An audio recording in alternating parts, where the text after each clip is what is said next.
नमस्कार दोस्तों, JD take में आप सबका स्वागत है। तो आज की इस वीडियो में हम बात करेंगे बैच फाइल के बारे में। बैच फाइल हम कैसे क्रिएट करेंगे, ठीक है। सबसे पहले हम जान लेते हैं बैच फाइल का फ़ायदा क्या है। मान लीजिए कि आप कंप्यूटर जैसे ही ओपन करते हो आपको 3-4 एप्लीकेशन ओपन करना है, तो हम बैच फाइल में सारा जो कमांड लिख देंगे। फिर जैसे हम बैच फाइल हम ऐसे डबल क्लिक करेंगे तो हमारा जो बैच फाइल जो जितना भी सारा 4 प्रोग्राम है वो ओपन हो जाएगा। मान लीजिए और एक मैं बैच फाइल क्रिएट करना चाहता हूँ। मान लीजिए कि मैं इसे जैसे डबल क्लिक करूँगा मेरा जितना भी इंटरनेट का कुकीज है, सर्च हिस्ट्री है, सारा कुछ डिलीट हो जाएगा और टेम्परेरी फाइल भी सारा कुछ डिलीट हो जाएगा। तो जैसे मैंने यहाँ पर जैसे मैंने 3 बैच फाइल क्रिएट करके रखा हूँ, इसी तरह से मैं डबल क्लिक करूँगा तो सारा मेरा कुकीज, इंटरनेट का कुकीज, टेम्परेरी फाइल सारा कुछ डिलीट हो जाएगा। इस तरह का मैं चाहता हूँ कि यहाँ पर कुछ स्पेसिफिक फाइल है, फोल्डर है, जैसे मैं डबल क्लिक करूँगा स्पेसिफिक फोल्डर डिलीट हो जाए, उसमें जितने भी सारा फाइल कुछ है सारा डिलीट हो जाए। तो इस तरह का इसलिए हमारा बैच फाइल ज़रूरत होती है। जैसे कि सी क्लीनर हम जैसे क्लिक करेंगे एक एक करके वो सारा क्लीन करता जाता है, उसी तरह हम एक पार्ट वाइज हम ऐसे बैच फाइल क्रिएट कर सकते हैं। मान लीजिए ये एक बैच फाइल है, तो इसे हम एडिट नोटपैड में करेंगे तो देखिए यहाँ पर बहुत सारा कमांड लिखा हुआ है, ठीक है।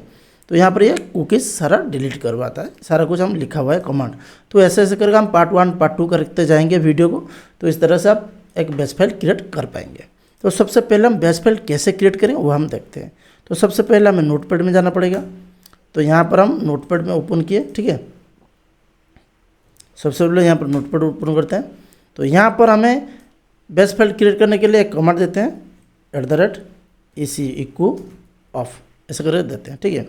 अभी हम इसको सेव करेंगे, Ctrl+S करेंगे। तो जैसे सेव करेंगे यहाँ पर हम कुछ भी फाइल नाम दे देते हैं। माई फाइल डॉट मैं पहले से क्रिएट करके रखा था इसलिए यहाँ पर आ गया .bat करके आपको रखना है। फिर यहाँ पर जो सेकेंडरी नेम है इसे आप क्लिक करके ऑल फाइल के ऊपर आपको क्लिक करना है, ठीक है।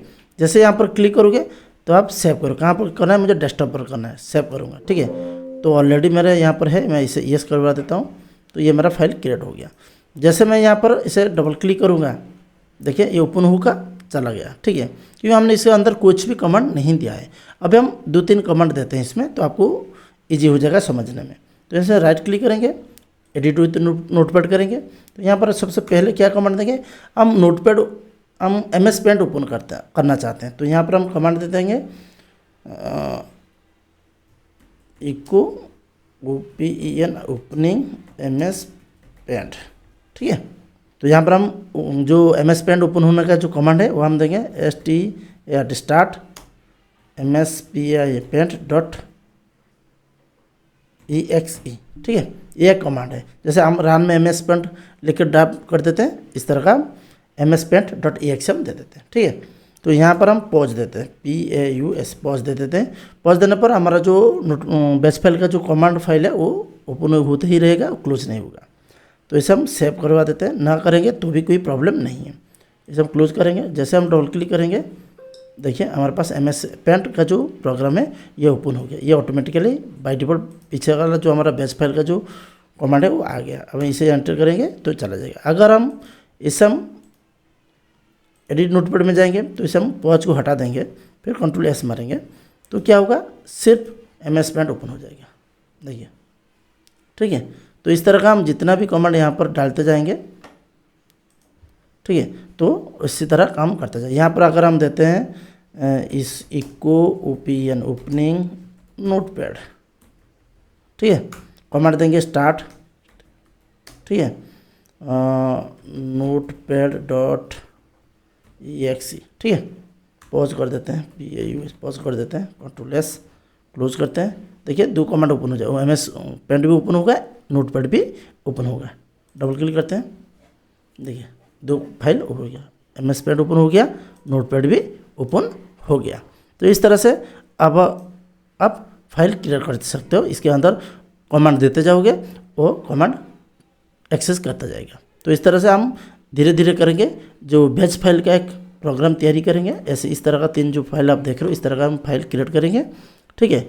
एक क्लिक से हमारा इंटरनेट का ब्राउजिंग हिस्ट्री कुकी सारा डिलीट हो जाएगा। एक क्लिक से हमारा सारा टेम्परेरी फाइल क्लिक हो जाएगा। एक डबल क्लिक से हमारा जो डाउनलोड फोल्डर में जितना भी फाइल है सारा डिलीट हो जाएगा।